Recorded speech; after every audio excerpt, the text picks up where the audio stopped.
નમસ્કાર, હું તો બોલીશમાં હું રોનક પટેલ આપનું સ્વાગત કરું છું. હું તો બોલીશનો આજે સતત 810મો એપિસોડ અને આજના 810મા એપિસોડના બે મુદ્દા છે.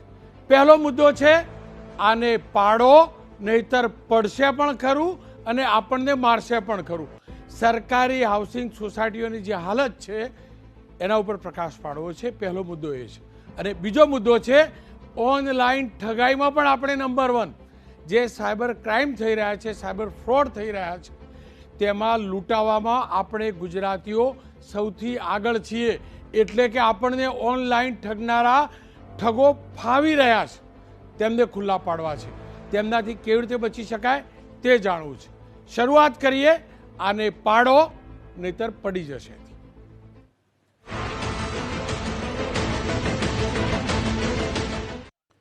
સરકારની અનેક યોજનાઓ છે, ખાસ કરીને મકાનોની, હાઉસિંગની. મહાનગરપાલિકાઓની હોય છે, નગરપાલિકાઓની હોય છે, હાઉસિંગ બોર્ડની હોય છે. આવી જ હાઉસિંગ બોર્ડની દુર્ઘટના ગઈકાલે જામનગરની અંદર થઈ. આપ તમામ લોકો જાણો છો, ગઈકાલે 6 વાગ્યાની આસપાસ જે દુર્ઘટના થઈ એની અંદર 3 લોકોના મોત થયા. ત્યારબાદ આપની ચેનલ એબીપી અસ્મિતાએ નક્કી કર્યું કે અલગ અલગ શહેરોમાં હાઉસિંગના મકાનોની શું હાલત છે તેની રિયાલિટી ચેક કરીએ.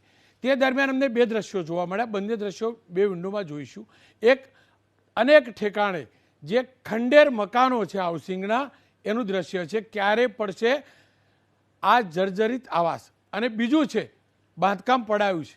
તમને જાણીને આશ્ચર્ય થશે, ખરેખર સુખદ આશ્ચર્ય કરવું જોઈએ, કારણ કે દુર્ઘટના તો ઠીક, પણ ખોટું નિર્માણ થાય તે પહેલાં અધિકારીઓની જાગૃતતાના કારણે જે બિલ્ડર ક્ષતિગ્રસ્ત ગેર જિમ્મેદારીથી, બેદરકારીથી, વધુ કમાઈ લેવાની લાલચથી સરકારી એક મકાન બનાવતા હતા, તેને અધિકારીઓની સતર્કતાના કારણે 25% બનાવેલું એ મકાન, એ ઇમારત તોડી પાડવામાં આવી રહી છે.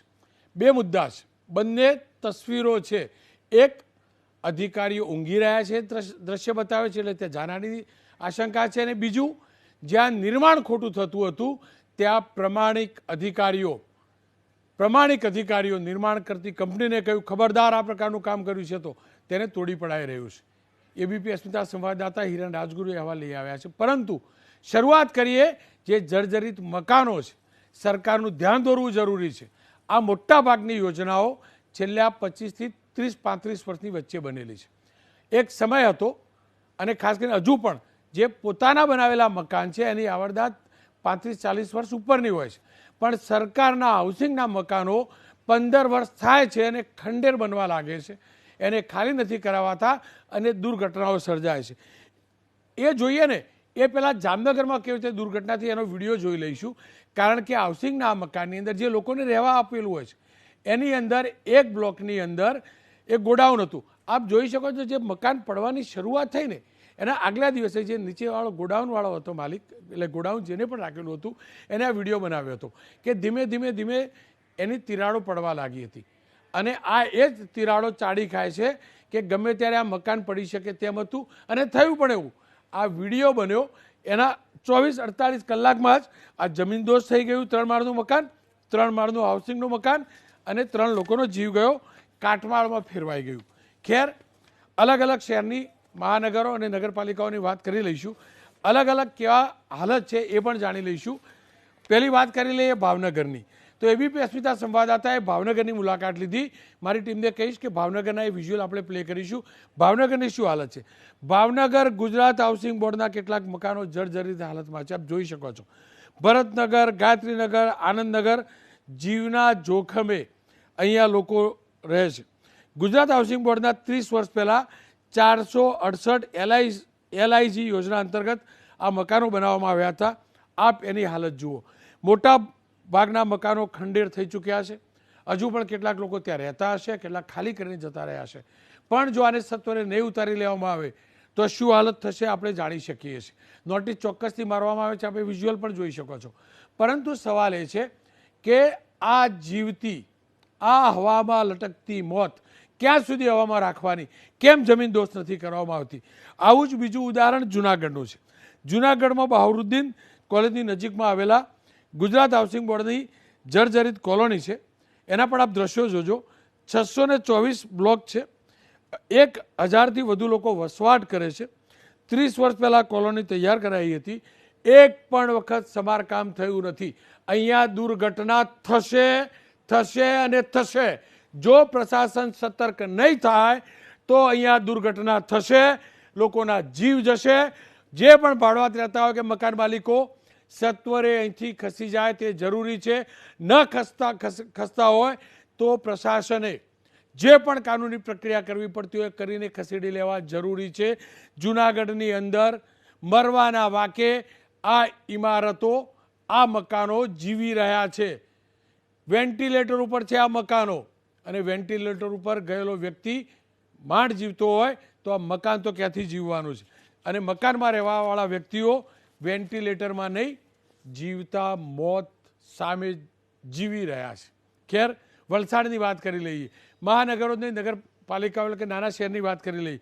વલસાડમાં 120 આવાસોની યોજનાના દ્રશ્યો છે. 1980માં આવાસો બનેલા છે.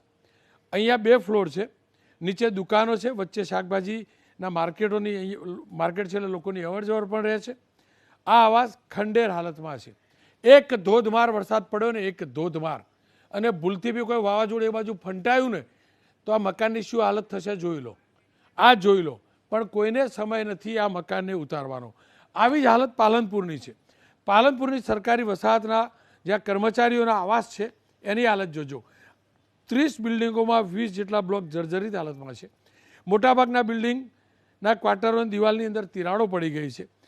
ખીલાશ્રી અને પિલ્લર અને બીમમાંથી લોખંડના, ખીલાશ્રી તો કહેવી મુશ્કેલ છે, લોખંડના થોડા ઘણા બચેલા સળિયા દેખાઈ રહ્યા છે. ગમે ત્યારે આ જમીન દોસ્ત થશે એ પણ નક્કી છે. પાલનપુરમાં જો આવું ને આવું ચાલ્યું ને ત્યાં પણ જે જામનગરમાં જોવા મળ્યું એવી જ દુર્ઘટના થશે. સવાલ એ છે કે સરકાર કેમ સતર્ક નથી થતી? એ હાઉસિંગ બોર્ડ હોય કે અન્ય એજન્સીઓ, સરકાર સતર્ક નથી થતી તો અંદર રહેવાવાળા લોકો એવું તો શું છે કે મકાન ખાલી નથી કરતા? શું કારણ? સરકાર પાસે તે શું અપેક્ષા રાખી રહ્યા છે? શું એવી અપેક્ષા રાખી રહ્યા છે કે જીવતું મોત આવે પછી જ નીકળવું બહાર? જામનગરમાં એ જ હાલત થઈ.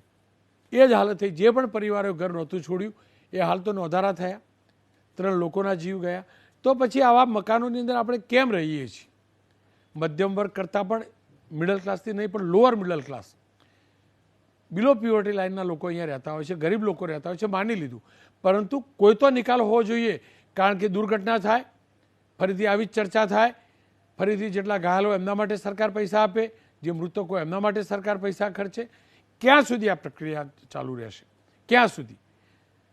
મને એટલે જ લાગ્યું કે આ મુદ્દે ચર્ચા કરવી જોઈએ. સીજે ચાવડા મારી સાથે જોડાઈ રહ્યા છે, એમની સાથે પણ ચર્ચા કરીશું. તરુણભાઈ બારોટ ભારતીય જનતા પક્ષના નેતા છે, એમની સાથે પણ ચર્ચા કરીશું. M.A. પટેલ નિવૃત્ત સુપ્રિન્ટેન્ડન્ટ એન્જિનિયર છે, તેમની સાથે પણ ચર્ચા કરીશું. તરુણભાઈ, તમારાથી શરૂઆત કરવા માગીશ. આપના પિતાશ્રી હાઉસિંગ બોર્ડમાં હતા, હું જાણું છું, અને ત્યારની યોજનાઓને પણ મેં જોઈ છે. અને હાલ તમે ને હું દ્રશ્યો જોઈએ છીએ. મહેસાણામાં પણ એવું છે, પાલનપુરમાં છે, સુરત, કયો જિલ્લો કયું નગર નહીં આવી હાલત? શું કારણ આવા મૃતપાય થયેલા મકાનોની અંદર આપણા પરિવારના જ લોકો જીવતા મોતની રાહ જોઈને રહી રહ્યા છે? રોનકભાઈ, હું કહીશ કે સરકાર જ્યાં જે જરૂર પડે છે ને એ પ્રકારના પગલા લેતી આવી છે. ટીપી કમિટીના 268 કલમના અનુસંધાને દરેક જગ્યાએ અત્યારે આપણા આજે જે ડિબેટ રાખી એનું કારણ જામનગરની ન્યૂ રાધિકા સોસાયટીની કોલોનીની જે વાત છે એના અંદર એના રહી છે. એક બીજા ટીવીના માધ્યમથી હમણાં મેં જોયું હતું ન્યૂઝમાં, તો 3 નોટિસો આપવામાં આવી છે, પણ એ લોકો ખાલી નથી કરતા. એ પોતે રહેવાવાળા લોકોના જે બિલ્ડિંગ પડ્યું એમાં 3 ફેમિલી રહેતા હતા, 2 કે 3 ફેમિલી રહેતા હતા. એટલે એ લોકો એવી આશા રાખે છે, આપે જે આપના સ્ટાર્ટિંગ કોમેન્ટમાં જે વાત કરી એ એવી આશા રાખે છે તો ભાઈ સરકાર બધું કરી આપે. એટલે એના કારણે સરકારે જે કરવાની છે ને રીડેવલપમેન્ટના અંદર જે ફેરફાર કરવા પડતા હતા એ બધા ફેરફારો નિયમોમાં કરેલા છે. અને રીડેવલપમેન્ટ જે એજન્સી, મતલબ જે પ્રાઇવેટ એજન્સી હોય તો એ રીડેવલપમેન્ટ કરવા માટે ત્યાં સક્ષમ હોય તો એ અહીંયા આપણે અમદાવાદની અંદર 2 એક આવી કોલોનીઓ મને ખબર છે કે જ્યાં ઓલરેડી એ કામ આપી દેવામાં આવે છે. એ લોકો જે પ્રાઇવેટ એજન્સી હોય એ ટેમ્પરરી જ્યાં સુધી પૂરું ના થાય ત્યાં સુધી એમને સ્થળાંતરિત કરતા હોય છે. તરુણભાઈ એવું કહી શકાય. નહીં, તરુણભાઈ એ પણ તો હકીકત છે કે નિર્માણ પ્રોપર થયા નથી. તમારું મહેસાણાનું ઘર અને મારું મહેસાણાનું ઘર 80ના દશકમાં બનેલું હતું. હજુ પણ કેટલું ઓડીખમ હશે તમે પણ જાણો છો, હું પણ જાણું. તો આ સરકારી આવાસો જ કેમ 15, 20, 25 વર્ષમાં કાટમાળ જેવા દેખાવા લાગે? હમણાં રોનકભાઈ હું કહીશ ને તો એવું કહેશો કે ભાજપ કોંગ્રેસ કરવા માંડ્યા. આજે બહુ દુઃખદ ઘટના છે જે આજે થઈ, 3 લોકોનું મૃત્યુ થયું છે. આજે હું એવું કહીશ કે જો આજે કોઈ પક્ષાપક્ષી અથવા બ્લેમ ગેમ ના કરીએ અને જે થયું છે એને આપણે જોયું કે અમારા ત્યાંના લોકલ MLA ને MP પણ ત્યાં જઈ અને જોડાયા હતા કામમાં અને લોકોને ઓછામાં ઓછી તકલીફ પડે એના માટે થઈ અને કાર્યરત ભાજપનો કાર્યકર્તા છેકથી નહીં, પણ નિર્માણની વાત કરો ને તરુણભાઈ, તમે આડાપાટે ના લઈ જશો. તમે મહેસાણા હાઈવે પર જન છે કે બહુચરાજીના ફંટાશો. નિર્માણ કેમ આટલા ખરાબ થવા લાગે મને કહો? સરકારી આવાસના નિર્માણ કેમ આવા ખરાબ? હું એ જ કહું છું રોનકભાઈ, હું એવું કહેવા નહોતો માંગતો એટલા માટે કહું છું કે 95 પછી 96 પછી ભારતીય જનતા પાર્ટીની સરકાર આવી એના પછીના જે હશે ને એના અંદર સારું જ થયું છે. આ 30 વર્ષ જૂના હતા એટલે એવું કહી શકાય કદાચ જૂના જે કહેવાતું હતું ને કે ભાઈ 30-40% વાળી સરકારોમાં આ થયું છે. આટકેશ્વર બ્રિજમાં શું થયું? ભારતીય જનતા પાર્ટી આટકેશ્વર બ્રિજમાં તરુણભાઈ શું થયું? કોને 30-40 વર્ષની વાતો કરો કોંગ્રેસની? આટકેશ્વર બ્રિજ તો 30 મહિના ના અટક્યો. આટકેશ્વર બ્રિજ એ જે બ્રિજની વાત છે ને એ બ્રિજ યોગ્ય રીતે એને પગલા લેવામાં આવ્યા છે અને એના જેને જે કર્યું છે નિર્માણ ખરાબ કાર્ય કરેલું હતું એના ઉપર પગલા લેવામાં આવ્યા છે અને એને પણ કોઈ પણ મોટો ચવરબંધી હોય ભારતીય જનતા પાર્ટીની સરકાર છોડતી નથી. એક તાદર્શ ઉદાહરણ આપણે જોયું છે અત્યારે હાલ 150 દિવસ જેટલા થયા પણ હજુ એ ભાઈ જેલમાં છે.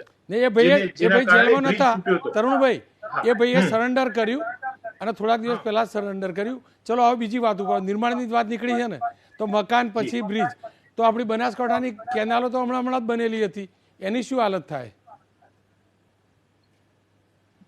એ રોનકભાઈ કેનાલનો વિષય જે છે ને એમાં આપને ખબર છે કે જે કારણ થતું હતું કે જે XYZ કારણથી એના ગાબડા પડતા હતા તો એનું સોલ્યુશન પાઇપલાઇન થી જે માઇક્રો કેનાલ કહેવાય ને એને પાઇપલાઇન થી સીધું ખેતરમાં આપવાનું.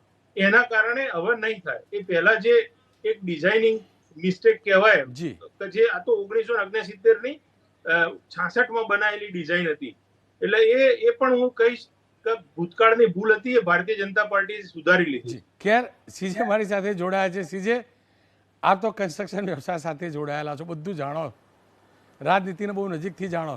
શું કારણ હાઉસિંગના મકાનો સામાન્ય મકાનો કરતાં વહેલા ખંડેર થઈ જાય છે? શું કારણ હાઉસિંગના મકાનો ખાલી નથી કરાવાતા? શું કારણ સરકારી નિર્માણો જે પણ થાય છે એ પ્રકાર નથી હોતા જેટલા ખાનગી નિર્માણોની મજબૂતાઈ હોય છે?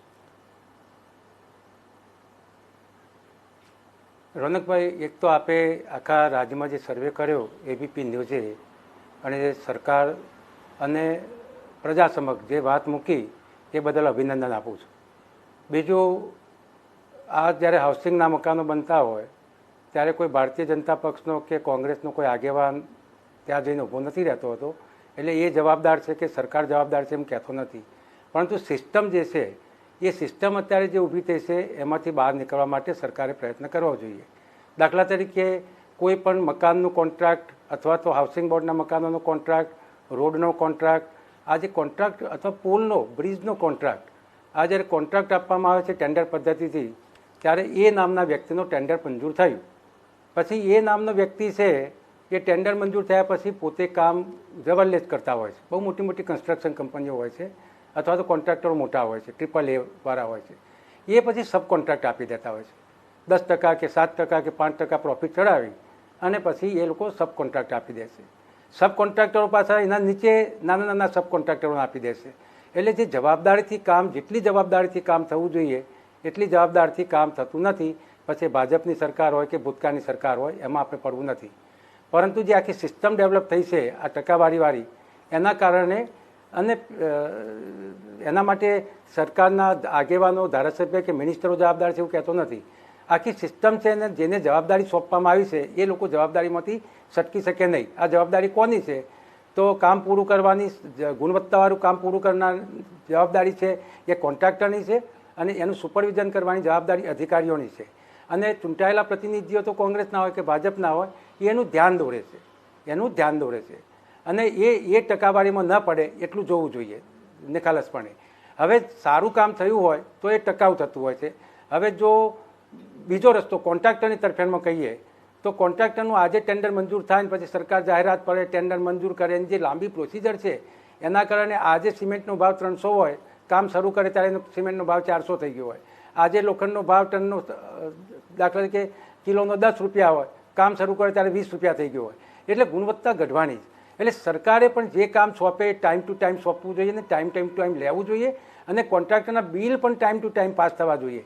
આ બધાની જ્યારે કોન્ટ્રાક્ટર, બ્યુરોક્રેસી અને મિનિસ્ટરો એટલે કે સરકાર આ ત્રણનો તાલમેલ ન થાય અને ફક્ત જાહેરાતો થઈ જાય કે મેં આ કામ કર્યું ને મેં આ ઊભું કરી દીધું ને પેલું ઊભું કરી દીધું, આટલા પુલ બનાવી દીધા, ફોટા છપાઈ જાય ને ઉદ્ઘાટનો થઈ જાય, એમાં વાહવાહીમાં પડે અને સાચા અર્થમાં કામ થાય નહીં તો એનું પરિણામ આવું જ આવતું હોય છે.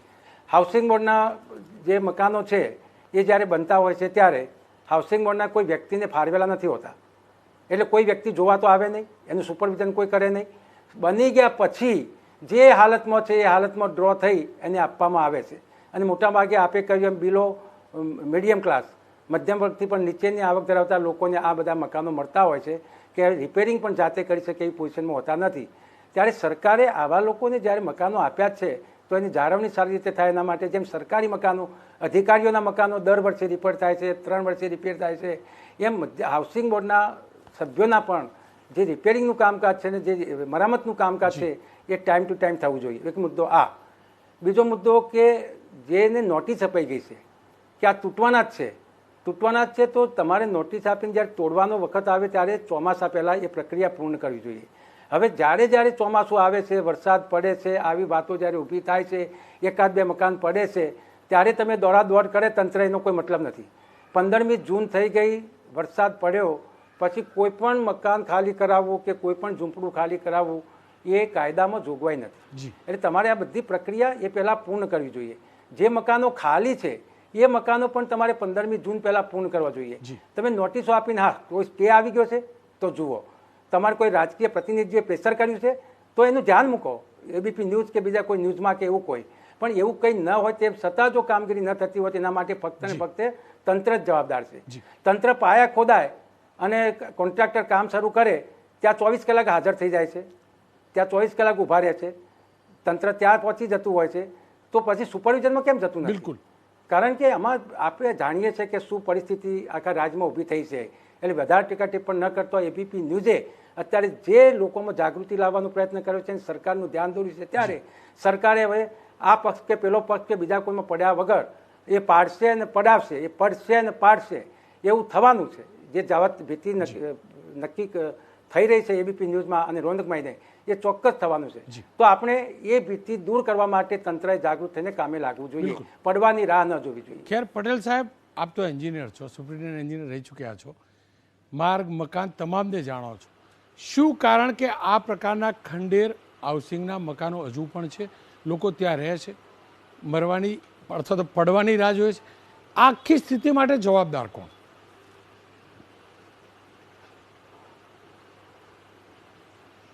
જી રોનકભાઈ, પહેલાં તો પ્રજાના બહુ અતિ મહત્ત્વના પ્રશ્નો આપ જે રીતે વાંચા આપી રહ્યા છો ને એ માટે આપને અભિનંદન. બીજું આગળ કે આપ કહો છો કે બધું પાડી જ દો ને તે પાડશે, એવું સાવ એવું નથી. તમે આપ એકદમ ખરાબ આવું ના બોલી શકીએ. એનું કારણ છે કે ગુજરાતનું જે બાંધકામ ખાતું છે મેં અનુભવ્યું છે પ્રમાણમાં ઘણું સારું છે, બીજા કરતાં ઘણું સારું છે. રોનકભાઈ, હું તમને દાખલો આપું કે ધરતીકંપ જ્યારે થયો ત્યારે સરકારી મકાનમાં કોઈ મર્યું ખરું? એક પણ જગ્યાએ કોઈ સરકારી મકાનમાં મળ્યું કોઈ નથી. અરે એલડી એન્જિનિયરિંગ કોલેજમાં જે પાણીની ટાંકીઓ અને અમુક મકાનો મેં બાંધકામ પાડવા નિર્ણય કરતો એ પણ નહોતા પડ્યા. એટલે સા બધે ખરાબ હોય છે એવું આપણે એકદમ ના કહી શકીએ. પણ આવું જ્યારે બને ધારો કે ધરતીકંપમાં ડેમેજ થયું અથવા કોઈ સારું મકાન છે કોઈ બીજા આકસ્મિક કારણોસર એને ડેમેજ થયું હોય તો એને રેટ્રો ફિટિંગ જેને કહીએ છીએ એના અમે 2002માં 2003માં સુંદર મજાના નોર્મ્સ બનાવે છે કે કોઈ મકાન બેઝિકલી મજબૂત હોય, દાખલા કે યુવાન હોય અને બીમાર પડ્યો છે, એને મેલેરિયા થયો છે તો એને દવા આપીએ તો તરત જે વ્યવસ્થિત થઈ શકે એવી રીતે મકાન બેઝિકલી ઇનબિલ્ટ જે મજબૂત હોય એને આપણે રેટ્રો ફિટિંગ કરી અને બિલકુલ ઓરિજિનલ પરિસ્થિતિમાં લાવી શકીએ. અને એવા હજારો મકાનો આપણે ધરતીકંપ પછી કર્યા છે, ગુજરાત સરકારે બનાવ્યા છે અને બહુ સરસ બન્યા છે. એમાં આપણે નિર્વ્યા છે, એનો હું પાર્ટી છું, કારણ કે ગુજરાત સરકારના જે ધારાધોરણ અમે નક્કી કર્યા છે એમાં છેલ્લી સહી મારી છે, એના પરિપત્રો બહાર પડ્યા, એમાં એ પ્રમાણે કામ સારા થાય છે. પણ હવે જે એવા પણ દાખલા છે કે પડવાના વાંકે ઊભાવા મકાનો હતા, બનેલા છે, સરકારમાં બનેલા છે. વસ્ત્રાપુર કોલોનીમાં 2000ની સાલમાં કેટલાય સેંકડો મકાનો પાડવાનો નિર્ણય મેં જ લેવડાવેલો છે. ગાંધીનગરમાં 12 સેક્ટરની અંદર પણ 2007ની અંદર એ મકાનો પડાવવાના મેં જ નિર્ણયો લેવાય છે. એટલે એવું પણ બનેલું છે કે આવા ઘણા ખરાબ થયા છે. પણ રોનકભાઈ, મારો તો એપ્રોચ આપ જુદો જાણો છો કે આપણે જેને વિકાસ કહીએ છીએ એનો અર્થ આપણે એવું છે કે જૂનું એટલું ખરાબ અને બહુ સારું પેન્ટ શૂટ ટાઈપ બાંધી એટલે મોડર્ન થઈ ગયા, એ પ્રકારની માનસિકતા. આપણો વિકાસ છે ને આંધળી દિશામાં છે, દિશાવિહીન વિકાસ તરફ જઈ રહ્યા છે. આપણે કોઈને દોષ દેવા નથી માગતા. ઇન જનરલ કે કોંગ્રેસ ભાજપ એવું છે ને, હું દાખલો આપું કે 1965માં આપણે હરિયાળી ક્રાંતિના નામે કેટલા મોટા બિગોલો વગાડ્યા વાતો કરી. હરિયાળી ક્રાંતિ એ તો વિનાશનું મૂળ બન્યું. ખેતી મજના નામના ખેતી ગઈ, ખેડૂતોના એ ખલાસ થયા, ગામડા ખલાસ થયા, આપણું આરોગ્ય કર્યું હરિયાળી ક્રાંતિના નામે. હવે બેક ટુ હોમ, એ ગાય આધારિત ઓર્ગેનિક ખેતી પાછા આવ્યા. એવી રીતે એ ભ્રમથી બહાર આવ્યા. અને મેં આપને પહેલાં રોનકભાઈ કહ્યું હતું એક વખતે આવા સમાચાર તમારે રોજ આપવા પડશે, એક સ્પેશિયલ વિભાગ ખોલો, એટલું બધું આવા સમાચાર આપવા. કારણ કે બાંધકામની ક્ષેત્રે આપણે જે વિકાસ કહી છે વિનાશ તરફ જઈ રહ્યા છીએ. અમુક જરૂરી છે આપણે જે કરી છે મોડર્ન કન્સ્ટ્રક્શન, પણ દાખલા તરીકે આપણે પહેલાં ઈંટો, ગારો, લાકડું, ચૂનો, પથ્થર, માટી, નળિયાના મકાનો બાંધેલા. તમે 200-300 વર્ષ સુધી અમુક જુઓ મકાનો. અરે એક દાદાભાઈનું જૂનો ગાયકવાડી સરકારમાં પ્રી સાયન્સ બરોડામાં ભણતો હતો, 71ની સાલમાં બરોડામાં એક મકાન જોયું પ્રી સાયન્સ અમારા કેમ્પસ MS કેમ્પસમાં. 200 વર્ષ જૂનું મકાન, જાણે કે આપણે એને જ્યારે કલર કરીએ તો આજે બાંધી એવું થઈ શકે એવું મકાન મેં જોયું છે. એટલે નોટ નેસેસરી આપણી જે જૂની પદ્ધતિ હતી, ઇવન અમેરિકામાં પણ મેં જેને જોયું છે ચારે બાજુ ફરીને કે બાંધકામની પદ્ધતિમાં પાયા સુધી એ લોકો પ્લિન્થ સુધી સિમેન્ટ વાપરે, ઉપર લાકડું ને બધું એવું બધું વાપરે છે વધારે ત્યાં. તો આપણે શા માટે એવું બાંધકામ એવી નીતિ સરકાર ના લઈ શકે કે આ પ્રકારે આપણી જૂની જે પદ્ધતિ છે, ઈંટો, પથ્થર, ચૂનો, લાકડું, ગારો અને સિમેન્ટ વાપરી જે જરૂર હોય તે આપણે એના માટે વિરોધ નથી કરતા. પણ આ પદ્ધતિ ઉપર નહીં જઈએ તો આ ઘટનાઓ કારણ કે RCC છે એ 50 વર્ષ પછી આપણે ગેરંટી આપી શકીએ એમ નથી. અને એમાં RCCમાં જે લોખંડ હોય છે એમાં જો જરા ભેજ લાગે તો એ લોખંડનો જે કાટ થાય એનું વોલ્યુમ વધે એટલે ફૂલતું હોય છે, એટલે કોન્ક્રીટ ગમે એટલું મજબૂત હોય તોડી નાખે. ક્યાંકથી થોડો ભેજો લાગે. એટલે આ બધું છે ને ઘણું બધું જોવા જેવી વસ્તુઓ છે. એટલે મારી દ્રષ્ટિએ આ આપણે બેઝિકલી વિચારવું પડશે કન્સ્ટ્રક્શન પ્રેક્ટિસ માટે. અને કામ જે થતા હોય છે એ બી જરૂરી છે કે બધા સારા કામ થાય જરૂર નથી. ઘણી બધી આવી બધી ઘટનાઓ બને છે, ત્યાં આગળ સ્ટ્રક્ચર આવવું જોઈએ, કોન્ટ્રાક્ટર પણ દંડાવવું જોઈએ, અધિકારી પણ દંડાવવું જોઈએ. સિસ્ટમમાં ક્યાં ફૂલ છે એની જનરલ કોઈ નીતિ એવી નક્કી કરવી જોઈએ. બિલકુલ, આ મારું કહેવું છે. પટેલ સાહેબ, આપની વાત સાચી છે. અને જ્યારે અધિકારી સતર્ક હોય છે ને, જો અધિકારીનો ઇન્ટેન્શન સાચો હોય છે, સારો હોય છે, કોઈના દબાવ વગર કામ કરે છે તો સારું નિર્માણ થઈ શકે છે. એનું આજનું જ ઉદાહરણ કહું. હિરેન રાજગુરુ ગાંધીનગર ગયા, તેમને જાણકારી મળી ગાંધીનગર સેક્ટર 11 એમાં પ્રાંત ઓફિસ, ગાંધીનગરની પ્રાંત ઓફિસનું નિર્માણ થઈ રહ્યું હતું. અધિકારીઓના ધ્યાનમાં આવ્યું કે આ નિર્માણમાં ગડબડી થઈ રહી છે. આ આણંદની કોઈ RD કન્સ્ટ્રક્શન કંપની હતી, 14.4 કરોડમાં એનું નિર્માણનું કામ અપાયું હતું. ફેબ્રુઆરી 2021માં શરૂ થયું. અને ધ્યાનમાં આવ્યું કે એના પિલ્લરના જે સેમ્પલ લીધા એના મટીરિયલમાં કંઈક નિર્માણમાં ક્ષતિ છે, પ્રોપર નથી થઈ રહ્યું. તો અમને જાણકારી મળી, અમે ચેક કર્યું તો અધિકારીઓએ સતર્કતા રાખી અને સ્પષ્ટ કોન્ટ્રાક્ટરને કહ્યું આખું નિર્માણ તોડી પાડો અને નવેસરથી જાતે તમારા ખર્ચે બનાવો. આવા પણ અધિકારીઓ છે, આવું પણ નિર્માણ થાય છે. આવું જ સુરતની આંગણવાડીમાં થયેલું. પટેલ સાહેબ, ચાવડા સાહેબ, પ્રફુલ્લ પાનસેરિયા મંત્રી છે, એ ગયેલા આંગણવાડીનું ઉદ્ઘાટન કરવા, અને એમના ધ્યાનમાં આવ્યું, અંદર ગયા, ઉદ્ઘાટન બી કર્યું, જોયું તો નિર્માણ ખરાબ હતું, ઊભા તોડાવડાયું, તોડવા પછી જ કરો. અને મને એટલે જ લાગ્યું કે આવા પ્રમાણિક અધિકારીઓ પણ છે, એટલે એ પણ રિયાલિટી છે. એ હાટકેશ્વર બ્રિજની અંદર જો આ જ પ્રકારની સતર્કતા જે તે અધિકારીઓ રાખી હોત તો આખો બન્યા પછી તોડવાનો વારો નહીં આવતે. આ 25% નિર્માણ સુરતના ગાંધીનગરના આ મકાનનું નિર્માણ થતું હતું અને આદેશ અપાયો આખું તોડી પાડ ભાઈ, નહીં ચાલે. એ કહેવાની ક્ષમતા કોઈ પ્રમાણિક વ્યક્તિમાં જ હોઈ શકે. અને એ જ કારણ રહ્યું સીજે કે એક કામ રોકાયું, લેટ થશે, પણ પ્રાંત ઓફિસનું કામ રોકાયું. ચાવડા સાહેબ, આપ શું માનો છો? આપનો અનુભવ શું કહે છે? જો પ્રમાણિક અધિકારીઓ અને કોઈના પણ દબાવમાં આવ્યા વગર નિર્ણય લે તો સારા કન્સ્ટ્રક્શન થાય કે નહીં?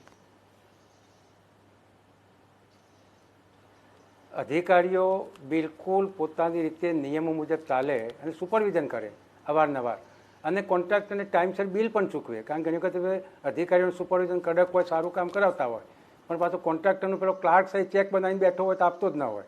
તો આવા સમયમાં કોન્ટ્રાક્ટરનું મોરલ તૂટતું હોય છે. એટલે કોન્ટ્રાક્ટરનું મોરલ પણ જળવાઈ રહે અને અધિકારીઓ કડક હોય તો કન્સ્ટ્રક્શન પણ સારું થાય. હવે આ બંનેમાં જ લેકિંગ હોય એટલે હંમેશા કન્સ્ટ્રક્શનમાં ઉણપ આવતી હોય છે. હવે દાખલા તરીકે આરડી કન્સ્ટ્રક્શનને આ બાંધકામ અટકાવ્યું છે પ્રાંત અધિકારી મકાનનું. આ જ કન્સ્ટ્રક્શન કંપની ગુજરાતમાં ઘણા બધા મકાનો બનાવતી હશે, તો બાકીના મકાનો પણ એના જોવા જોઈએ. અને બાકીના મકાનો સારા બનાવતા હોય તો આ કેમ ખોટું થયું એ પણ અધિકારીઓનો વાંક હતો, કેમ એ જોવું જોઈએ. એટલે બધું મૂલ્યાંકન કરી અને પછી સરકારે નિર્ણય કરવો જોઈએ. પરંતુ જીવના જોખમ સાથે સંકળાયેલા કોઈપણ બિલ્ડિંગ જે તૈયાર થયા હોય તો ફક્ત વાહવાહીમાં કે ઉદ્ઘાટનના એવા પ્રસંગો ઊભા કરીને પોતાની વાહવાહી કોઈ ના કરતાં આ જે અધિકારીએ જોયું એમ જોઈ ચકાસી લેવું જોઈએ. મને લાગે છે કે હમણાં એક બ્રિજનું ઉદ્ઘાટન થયું ગાંધીનગરમાં, તો 15 દિવસથી એ બ્રિજ ઉપર 8 ટ્રકો લોડ કરીને મૂકી રાખવામાં આવતી હતી, એના પર અવર જવર કરવામાં આવતી હતી. રાત્રે 12 વાગ્યા પછી પણ એનું ઇન્સ્પેક્શન કરવામાં આવતું હતું, અને પછી લાગ્યું કે ના, ખરેખર આ બ્રિજ મજબૂત બન્યો છે. તો આ રીતે સુપરવિઝન થતું હોય, પ્રજાનું ભવિષ્યમાં જોખમ ન થાય એવું જોવાતું હોય તો ચોક્કસ થાય છે. પણ આ સરકાર હોય કે પેલી સરકાર હોય, આ અધિકારી હોય કે પેલો અધિકારી હોય, આખું તંત્ર એકદમ પ્રમાણિક કરવા બહુ મુશ્કેલ થયું છે. અને એ મુશ્કેલીમાં તમારી જેવી ન્યૂઝ ચેનલો અને પ્રજા જ જાગૃત જ્યારે બનશે ત્યારે એ શક્ય બનશે. અને મને એમ લાગે છે કે એમાં આપણે જે આ પહેલ કરી છે એના લીધે પ્રજા પણ જાગૃત બનશે, અને પ્રજા અને મીડિયા આ બે જણ જાગૃત બને એટલે અધિકારી જાગૃત થાય, અને અધિકારી બધા જાગૃત થાય એટલે કોન્ટ્રાક્ટરને કામ કર્યા આગળ છૂટકો જ નથી. કારણ સારું કામ કરે તો પણ એને પ્રોફિટ તો થવાનો જ છે. એટલે પેલી જે રાતોરાત કરોડોપતિ બનવાના જે સપના હોય એમાંથી બહાર નીકળી જાય તો કંઈ આ દેશમાં વાંધો આવે એવું નથી, કે રાજ્યમાં વાંધો આવે એવું નથી. બીજું, ગુજરાતમાં પટેલ સાહેબે બહુ સાચી વાત કરી કે બીજા રાજ્યોની સરખામણીમાં કે બીજા રાજ્યો કરતાં ગુજરાતમાં હજુ કંઈક ગુણવત્તા સારી છે, અને 100એ એકાદ મકાન કે 1000એ એકાદ મકાન આવું થતું હોય. મારી ફક્ત રજૂઆત એટલી જ છે કે જ્યારે એબીપી ન્યૂઝ તંત્ર એનું ધ્યાન દોરે કે બીજા લોકો ધ્યાન દોરે અથવા મકાન પડી જાય પછી તંત્ર જાગે, એના કરતાં મ્યુનિસિપાલિટી, મહાનગરપાલિકા અને નગરપાલિકા આવા જેટલા મકાનો છે એને તોડવા જોઈએ. નહીંતર લોકોના જીવ જોખમમાં અને અધ્ધરતાલે જીવે છે. બીજું, આખા રાજ્યમાં જે પ્રાથમિક શાળાઓના ઓરડાઓ જર્જરિત હાલતમાં છે એને સર્વપ્રથમ આખા રાજ્યમાંથી દૂર કરવા જોઈએ. કારણ કે સર્વ શિક્ષા અભિયાનમાં ખૂબ ગ્રાન્ટ આવે છે, નવા ઓરડા બનાવવા માટે પણ ખૂબ ગ્રાન્ટ આવે છે, આપણે વાપરી શકતા નથી ને પાછી જાય છે. તો આવા જે જર્જરિત હાલતમાં ઓરડાઓ છે ને દીકરાઓ દીકરીઓનું આપણું ભવિષ્ય અને ભવિષ્યમાં શું બનશે એના અધ્ધરતાલ ચિંતામાં જીવે છે, ભણે છે, એ દૂર કરવા જોઈએ. અને નગરપાલિકા, મહાનગરપાલિકા વિસ્તારમાં આપણે જે બતાવ્યા આજે સર્વેમાં હું જોઉં છું અને જોયા એવા મકાનોને તાત્કાલિક નોટિસ કે એમાં પડ્યા વગર, અને કામ નથી બીજું કામ આવી ગયું એમાં પડ્યા વગર આપણે તાત્કાલિક નિકાલ કરવો જોઈએ. અને ત્રીજું, આવા જે લોકો આવા કામો સાથે સંકળાયેલા છે એવા લોકોને બીજા કોઈ કામોમાં ન નોતરવા જોઈએ. વસ્તી ભેગી કરવાના કે બીજા કે ત્રીજા કે હા કે ના કે પ્રોગ્રામ ને ચોથા સારા ઉત્સવ ને બીજો ઉત્સવ ને ત્રીજો ઉત્સવ, એમાં એમનો સમય વેડફ્યા કરતા એમને આવું પ્રજાના અહિત સાથે સંકળાયેલા કામને પ્રાધાન્ય આપીને કામે લગાડવા જોઈએ, એટલું જ મારું કહેવું છે. પટેલ સાહેબ, સમયનો અભાવ છે પણ અંતમાં તમારી પ્રતિક્રિયા લેવી એટલે જરૂરી છે. વિભાગને આપ જાણો છો, જો કમિશન પ્રથા નીકળી જાય, ટેન્ડર જાણી જોઈને કોને આપવું એના માટે ટેન્ડર ઓનલાઈન કરીને પણ શરતો એવી મૂકવાની કે ગણતરીવાળો માણસ જ ઘૂસે, આ પ્રથા નીકળી જાય તો હું સમજું ત્યાં સુધી પટેલ સાહેબની જેમ જ આપણા ગુજરાતના એન્જિનિયરો, કોન્ટ્રાક્ટરોના હુનરમાં કોઈ કમી નથી. આપ શું માનો છો? આ કમિશન પ્રથા અને ઓળખીતા પાળખીતાને ટેન્ડર આપવાની પ્રથા કેટલી જવાબદાર? જી રોનકભાઈ, હું આઈ ડિસએગ્રી વિથ યુ, આપની સાથે સંમત નહીં થઈ શકું. આપણે પોતાનું જ ઘર બનાવીએ ત્યારે આપણને ખબર પડે છે કેટલી તકલીફ પડે છે કારીગરો જોડે કામ લેવાનું, પહેલાં મટીરિયલ વાપરવામાં, આપણને એમાં છેતરતા. આપણે પોતાનું કામ કરતા તો વિજિલન્ટ હોઈએ જ ને, તો એ આપણા મકાનમાં આપણે ઘણી તકલીફો થતી હોય છે. ત્યાં ભાઈ બાથરૂમ લીકેજ થાય છે કે આમ થયું કે તે થયું. એટલે આ બધું છે ને, vigilance A that is important. આમાં આવી ઘટનાઓ બને ન, એના માટે વિજિલન્સ આપણે પ્રોપર ડિઝાઇન હોય, પ્રોપર મટીરિયલ હોય, પ્રોપર ઇન્સ્પેક્શન હોય, અને આવી કંઈ ઘટના બધે કંઈ તોડી પાડવું એવું જરૂર, એના હમણાં રેમેડીઝ હોય તો એ રેમેડી. અને બીજું આપણે ખાસ, તમને ખાસ મારે કહેવા જેવું છે કે એક તાત્કાલિક સરકારે હાલ જે એક્ઝિસ્ટિંગ મકાનો નક્કી કરવું જોઈએ, તે 20 વર્ષ પહેલાંના કે 25 વર્ષ પહેલાંના કે 50 વર્ષ, એ બધાનું ક્વોલિટી ઓડિટ કરાવવાની જરૂર છે. એને ઇન્સ્પેક્શન ક્વોલિફાઈડ માણસ જેને કરે કે આની હાલ શું પરિસ્થિતિ છે, હવે આ છે આ પરિસ્થિતિમાં એનું રેટ્રોફિટિંગ કરી અને એને આપણે ચલાવવા એવું હોય તો એનું આયુષ ઘણું બધું વધી જાય. તો એને રેટ્રોફિટિંગ કરાવવાનું જરૂર હોય તો એ કેટેગરીમાં નથી ઉતારી પાડવાની જરૂર હોય તો તાત્કાલિક આ કરવું પડશે, નહીંતર આવી ઘટનાઓ ઘણી. એટલે સરકારે આ જૂના મકાનોનું ક્વોલિટી ઓડિટ કરાવવું પડશે. બિલકુલ. ખેર, આ બંનેનો આભાર. મારો પ્રયાસ હતો જે સ્થિતિ છે તે નાગરિકો સમક્ષ મૂકવાનું, જ્યાં જ્યાં ક્ષતિ છે તે વાત સરકાર સુધી પહોંચાડવાનું. પણ એક હકીકત છે કે જેટલું બજેટ હોય છે, જેટલું ટેન્ડર અપાય છે, એ પ્રકારે જો પ્રમાણિકતાથી પ્રયાસ થાય તો સરકારી મકાનોની આવરદા, સરકારી પુલોની આવરદા, સરકારી સડકોની આવરદા, સરકારી બનેલી કેનાલોની આવરદા વધી શકે તેમ છે. આશા રાખું જે પ્રમાણિક અધિકારીઓ છે તેમને જે ગાંધીનગરમાં છૂટ આપવામાં આવી એ જ પ્રકારની છૂટ આપવામાં આવે. ખેર,